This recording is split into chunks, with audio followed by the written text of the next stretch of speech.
Des félicitations, celles du président allemand pour le président de la République, président réélu.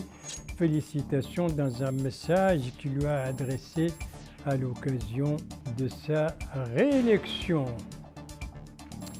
Une rencontre, celle organisée hier à New York par la Mauritanie à marge du Forum politique de haut niveau 2024. Thème de cette rencontre, le développement durable en Mauritanie. Deux inaugurations, celle entreprise par le délégué général de Tazor à Toujounine et toutes deux aujourd'hui. Il s'agit d'une mosquée et d'un complexe. Tels étaient donc les principaux titres du journal et c'est parti. Mesdames, Mesdemoiselles, Messieurs, bonsoir et bienvenue à votre 22h de ce vendredi 12 juillet 2024. Et pour commencer ce 22h, eh bien, une page diplomatique avec ce message de félicitations reçu par le président de la République, M. Mohamed Ould Cheikh El Ghazouani, président réélu, un message émanant de M. Frank-Walter Steinmeier, président de la République fédérale d'Allemagne. Monsieur le Président, qu'il me soit permis de vous adresser mes chaleureuses félicitations à l'occasion de votre réélection. Votre pays a par celle-ci réaffirmé sa tradition démocratique et fait preuve de stabilité politique. Nos deux pays sont liés par une amitié et un partenariat de longue date. L'Allemagne apprécie le rôle responsable de votre pays dans la région ainsi que pour le continent africain à travers votre présidence de l'Union africaine. La coopération entre nos pays est particulièrement importante au vu des défis persistants dans la région. L'Allemagne reste très intéressée par le développement de ses bonnes relations avec la Mauritanie. Nous voulons vous appuyer ainsi que votre gouvernement et le peuple mauritanien dans la mise en œuvre de vos objectifs pour une coexistence pacifique, un développement durable et une cohésion sociale étendue. J'espère que des échanges enrichissants pourront avoir lieu sur ces questions déjà dans un proche avenir. Je vous souhaite, Monsieur le Président, un deuxième mandat fructueux et beaucoup de succès dans la réponse aux défis qui vous attendent et dans la concrétisation des perspectives économiques pour votre pays. Frank-Walter Steinmeier, président de la République fédérale d'Allemagne. Voilà pour ce message de félicitations donc pour le président de la République, président réélu, M. Mohamed Ould Cheikh El Ghazouani, message venant de son homologue allemand, Frank-Walter Steinmeier. Message dans lequel vous venez de l'entendre, il a réaffirmé la volonté de son pays, notamment d'appuyer la Mauritanie dans la mise en œuvre de ses objectifs et parmi ces objectifs, bien entendu, le développement durable et résilient. Une thématique qui a été beaucoup discutée hier au cours de cette rencontre organisée par la Mauritanie au siège des Nations Unies à New York. C'était en marge donc du Forum politique de haut niveau 2024. Et c'est le ministre de l'économie et du développement durable qui a présidé cette rencontre. Alors, sur quoi a été axée cette rencontre? Élément de réponse avec Bokar Bayraba. Cette rencontre a été axée sur les moyens de renforcer la voie du progrès en Mauritanie pour un avenir plus résilient et durable. En d'autres termes, des voies et moyens pour permettre de progresser dans la réalisation de l'agenda 2030 et des objectifs de développement durable. Une rencontre présidée par le ministre de l'économie et du développement durable, Abdesalamoud Mohamed Salah, et c'était en présence de l'ambassadeur de notre pays auprès des Nations Unies, Sidi Mohamed Lardaf, de Hawlin Khou, secrétaire général adjoint des Nations Unies, Ibrahim Tchaou, secrétaire exécutif de la Convention des Nations Unies pour l'environnement, Mansour Ndiaye, représentant résident du programme des Nations Unies pour le développement PNUD en Mauritanie, et Michael Gessler, ministre conseiller du chef de la section politique de la mission permanente de la République fédérale d'Allemagne auprès des Nations Unies. Cet événement a été marqué par une présentation préliminaire du ministre de l'économie et du développement durable, Abdeslam Ould Mohamed Salah, au cours de laquelle il a abordé les défis de développement dans la région du Sahel en particulier et du continent africain en général, expliquant que relever ces défis nécessite de surmonter les obstacles qui se présentent, des effets du changement climatique, de la croissance démographique, en opérant un changement radical dans le modèle économique suivi jusqu'à présent, garantissant ainsi l'atteinte d'un taux de croissance économique de l'ordre de 10% sur une période de 30 années. Il a indiqué que cette transformation est possible à condition de passer à une économie verte, en investissant dans les énormes capacités de notre pays dans le domaine des énergies renouvelables et de l'hydrogène vert, et ce qui permettra de valoriser les richesses naturelles du pays. Cette présentation a été accompagnée de discussions axées sur le rôle que peuvent jouer les politiques de développement qui s'appuient sur une approche durable et tirent parti des opportunités offertes par l'énergie verte. Les participants ont salué l'expérience mauritanienne dans ce domaine et les perspectives prometteuses dont regorge le pays. Et cet événement a connu la participation des ambassadeurs de certains pays auprès des Nations Unies et des personnalités de référence de la société civile. Le renforcement donc du processus de transition en Mauritanie en vue d'un avenir plus résilient et plus durable dans le cadre de l'agenda 2030 et des ODD, tel était donc le thème de cette rencontre organisée par la Mauritanie hier à New York en marge justement de ce forum politique de haut niveau qui se tient donc au siège des Nations Unies dans cette métropole américaine. Voilà donc pour cette page diplomatique et économique. Venons-en maintenant à la politique intérieure avec ces deux inaugurations, toutes deux aujourd'hui, toutes deux à Toujénine et toutes deux entreprises par le délégué général d'État Azor. Il s'agit d'un complexe et d'une mosquée. Précision avec Abdoulaye Debaba. C'est au niveau du secteur 22 de la Moukata de Toujénine que le délégué général à la solidarité nationale et à la lutte contre l'exclusion a procédé à l'inauguration d'une mosquée au profit des habitants du quartier Nouvelle Vie qui comprend aussi une mahadra. Le délégué général à la solidarité nationale et à la lutte contre l'exclusion Tazour Hamoud Mohamed a reçu des explications détaillées sur l'établissement de ces lieux de culte. Le délégué a par ailleurs inauguré un complexe au niveau de cette même Moukata.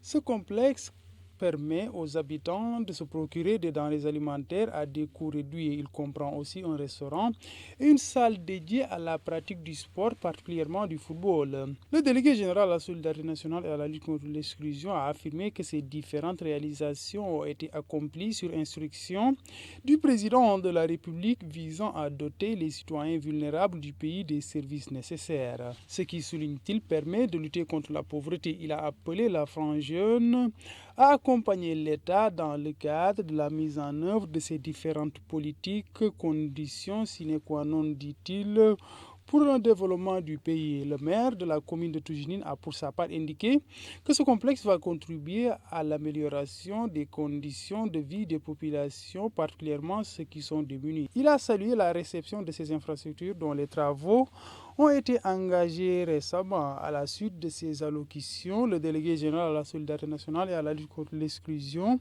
s'est informé des différentes composantes de ce complexe.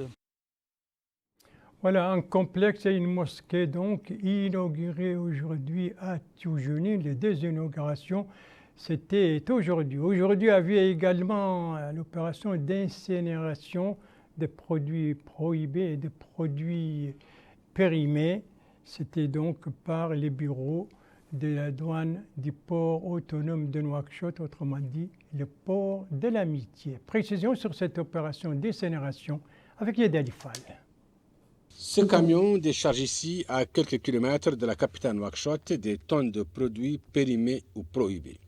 Les responsables des douanes port, en compagnie du procureur de la République, responsables administratifs sécuritaires, supervisent l'opération d'enfouissement de ces produits considérés comme dangereux pour la santé. Certains de ces produits ont été enfouis sous le sol dans une profondeur que les mains des hommes ne peuvent atteindre. Selon le responsable de la douane, ces produits sont soit interdits ou dangereux pour la santé de l'homme. Il ajoute que ces produits ont été saisis conformément aux textes en vigueur dans le pays et en collaboration avec les services concernés. Il ajoute qu'il s'agit d'alcool, de cigarettes et de faux médicaments en plus de produits alimentaires pour une quantité de 420 tonnes. Il a remercié à cette occasion les services spécialisés, les bureaux des douanes, les agents du bureau des douanes et les autorités administratives et judiciaires et sécuritaires pour leur présence et leur vigilance. Ces produits dangereux allaient finir leur folle course dans les estomacs de nos concitoyens, n'eût été la vigilance de ces hommes et femmes. Des quantités donc de produits prohibés et périmés qui ont été incinérés aujourd'hui par les bureaux des douanes du PAN, autrement dit le port autonome de Nouakchott. Merci de suivre les JTF de Mauritania.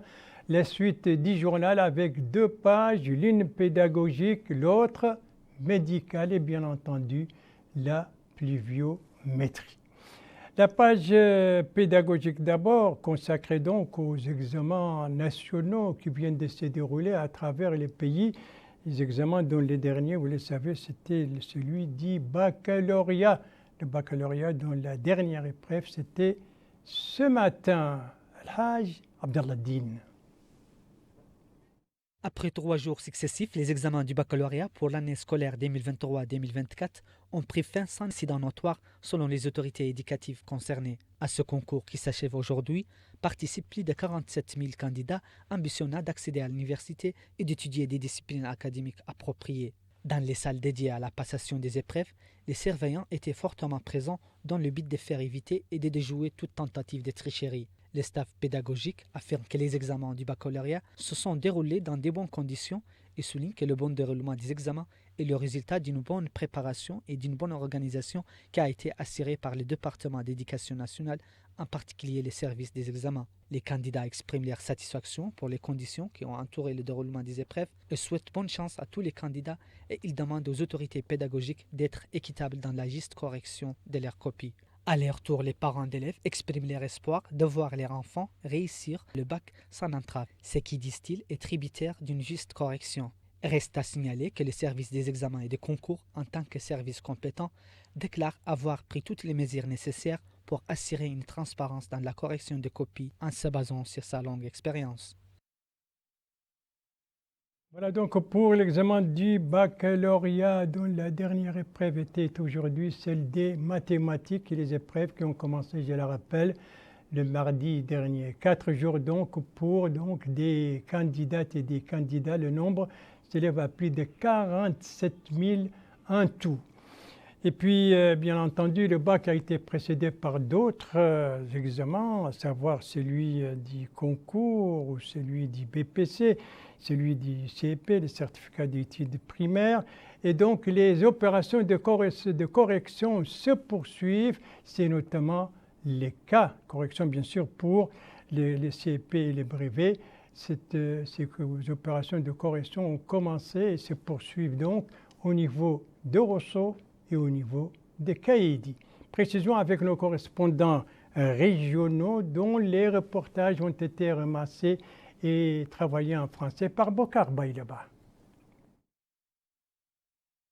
Après la période des examens, voici venue la période de la correction des épreuves. Au Gorgol, la direction régionale de l'éducation nationale est déjà à pied d'œuvre. À l'école 2 de Kaïdi, c'est la concentration qui domine chez les correcteurs et les superviseurs de l'opération de correction des épreuves de l'examen d'entrée en 6e. Chaque année, des enseignants de chaque matière sont désignés pour être correcteurs. Valina Jem, le directeur de l'éducation nationale au niveau de la wilaya du Gorgol, explique que c'est la 3e fois que le processus se déroule dans le cadre du renforcement de la décentralisation des examens et des concours. Et il précise que l'opération de correction des épreuves se déroule dans des conditions optimales. Moustapha Oulimam est inspecteur de l'enseignement primaire au Gorgol, explique que le processus de correction exige beaucoup de professionnalisme. Les correcteurs doivent aussi faire preuve de transparence et adopter de bonnes attitudes durant l'opération. À Rosso, précisément à l'école Houda, dans le quartier Satara, l'heure est à la correction des épreuves du BEPC, brevet du premier cycle de l'enseignement secondaire. Absorbés par leur travail, les correcteurs restent concentrés et rien ne semble troubler leur attitude. Assis seul sur la table, chaque correcteur agit en âme et conscience. Koukoul Sidi Lemine est membre de l'équipe de correction. Il explique que l'opération demande de la concentration en faisant aussi du sens de la transparence. C'est la même tonalité chez les superviseurs. Mohamed Abdallahi Abba supervise la correction des épreuves de l'histoire et de la géographie. Et il affirme que l'opération s'appuie sur la bonne organisation du processus de correction. Chez les correcteurs des épreuves en langue française, la méthode consiste à échanger des épreuves corrigées. Une confirmation faite par Yacoub Mohamed, superviseur du centre de correction en français, et selon lui, cela permettra d'avoir une correction plus soutenue et transparente. En parallèle, c'est la fin de l'opération de correction des copies des candidats au certificat d'études primaires. Hussein Taleb est superviseur du centre de correction des épreuves des examens du certificat d'études primaires, affirme que l'opération a duré 4 jours, précisant que les correcteurs ont fait preuve de professionnalisme du début à la fin du processus. Et le moment tant attendu reste bien évidemment la publication des résultats, un moment d'espoir chez les candidats et un moment d'appréhension chez les parents d'élèves. Les opérations de correction pour les BPC et pour les CPE, autrement dit les certificats d'études primaires qui se poursuivent, donc au niveau de Rosso, la capitale du Trarza, et au niveau du Kaïdi, la capitale du Gorgol. Le Trarza, justement, ne fait pas partie des 5 wilayas qui ont été arrosés durant les dernières 24 heures avec des pics dépassant les 100 mm. Alors, quels sont ces 5 wilayas arrosés durant les dernières 24 heures? On va les découvrir ensemble.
5 de nos wilayas à l'intérieur donc arrosés durant les dernières 24 heures avec des pics dépassant donc les 100 mm. 5 localités d'ailleurs au niveau du Guidimaha ont atteint 100 et 111 donc millimètres. Alors, mais on va revenir sur 2 capitales régionales qui ont été arrosées elles aussi durant les dernières 24 heures dans ces 5 wilayas, à savoir Sélibabi avec 80 mm et Kifa avec 43 mm. Comment ces pluies ont été accueillies par les populations? C'est ce que nous disent nos correspondants permanents donc là-bas dans ces 2 wilayas, avec dont les reportages ont été ramassés et retravaillés en français par Abdoulaye Demba. La ville de Kifa a été arrosée ces dernières 24 heures avec 43 mm de pluie qui ont été enregistrés. Les habitants se sont réjouis de cette quantité de pluie qui va apporter une bouffée d'air frais pour les habitants de cette wilaya dont les prévisions pluviométriques sont prometteuses. Le chef du centre météorologique de la ville de Kifa a affirmé qu'après des études qui ont été menées, il est ressorti que l'hivernage cette année va être précoce au niveau de cette région.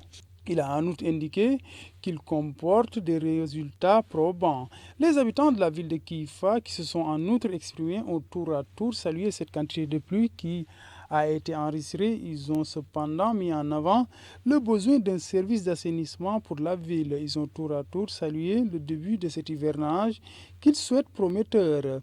Ils ont aussi rendu grâce à Dieu pour cette eau qui, indique-t-il, va être bénéfique pour les éleveurs. Ils ont aussi formulé une demande à l'endroit des pouvoirs publics afin qu'ils prennent les mesures nécessaires pour la mise en place d'un service d'assainissement au niveau de cette ville. Plusieurs zones de la wilaya du Guidimaha ont aussi été abondamment arrosées avec des quantités de pluie allant au-delà de 80 mm à certains endroits, particulièrement à Sélibabi ville et au niveau des villages environnants. Les habitants se sont exprimés. Ils ont tour à tour déclaré que cette pluie est la bienvenue. Les agriculteurs, disent-ils, ne s'attendaient pas à cet hivernage précoce. Ils ont aussi souligné que la pluie est venue au moment opportun. Au sein de ces wilayas à vocation agro-pastorale, ils demandent à l'État d'appuyer les agriculteurs, les habitants. Ces régions d'ici, est une wilaya à vocation agro-pastorale. Ils demandent à l'État d'appuyer les agriculteurs et les habitants. Ils ont aussi affirmé que les agriculteurs et éleveurs sont très contents pour cette quantité de pluie. Les animaux avaient besoin d'ici de cette pluie, ainsi que les habitants qui étouffaient à cause de la forte chaleur. Les éleveurs ont aussi précisé que grâce à cette pluie, ils n'ont pas besoin d'acheter des aliments de bétail pour un certain temps. Voilà, optimisme donc à Kifa et à Sélibabi pour la saison des pluies cette année. Et donc, après les précipitations enregistrées durant les dernières 24 heures, satisfaction donc des populations. Satisfaction, mais cette fois pour toute autre chose, c'est la satisfaction des personnes ciblées par des journées de santé organisées depuis hier à Nouadhibou. Compte rendu de notre correspondante permanente là-bas, Mariam Mentahmedou. Compte rendu revient en français par Yedali Fall. L'Organisation mauritanienne pour la santé mentale et la lutte contre la toxicomanie continue ses consultations au centre de santé municipal numéro 2 de Nouadhibou. Il s'agit de la 15e édition de santé organisée par cette structure en collaboration avec la commune de Nouadhibou. Selon ses responsables, il s'agit de la 3e session de consultation organisée au cours de cette année 2024. Et d'ajouter que ces consultations ne sont pas organisées par les centres de santé et structures sanitaires de la capitale économique de Nouadhibou, ce qui nécessite de faire recours à cette organisation. Il ajoute qu'elle répond à un réel besoin et permet aux patients d'économiser des déplacements lointains et coûteux. Selon le responsable de cette organisation, il s'agit de consultations gratuites qui ont vu le jour grâce à une collaboration entre l'Organisation mauritanienne pour la santé mentale et la commune de Nouadhibou, et qui profitent aux patients de la wilaya de Dakhlet Nouadhibou. Il ajoute que ces consultations sont mensuelles et durent 3 jours gratuitement.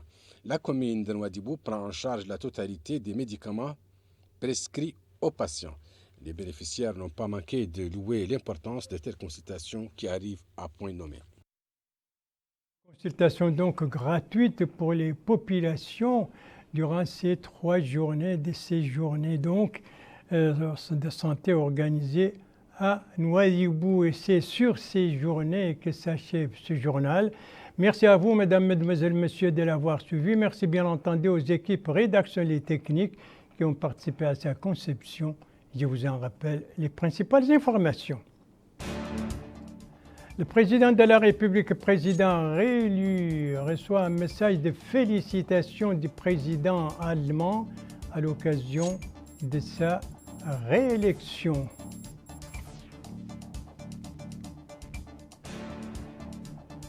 Nous sommes à New York qui a abrité hier une rencontre organisée par la Mauritanie en marge du Forum politique de haut niveau 2024, une rencontre qui a porté sur le développement durable et résilient en Mauritanie. Et ici, nous sommes à Toujounine avec l'inauguration d'une mosquée dans le secteur 22 et avec l'inauguration d'un complexe donc dans cette Muqata'a de Nouakchott Nord, tout cela par le délégué général de Tazor. Voilà, il ne me reste plus qu'à vous souhaiter une très bonne fin de soirée, une très bonne fin de semaine et à vous donner rendez-vous, Inch'Allah, demain à la même heure, 22h. Bonsoir.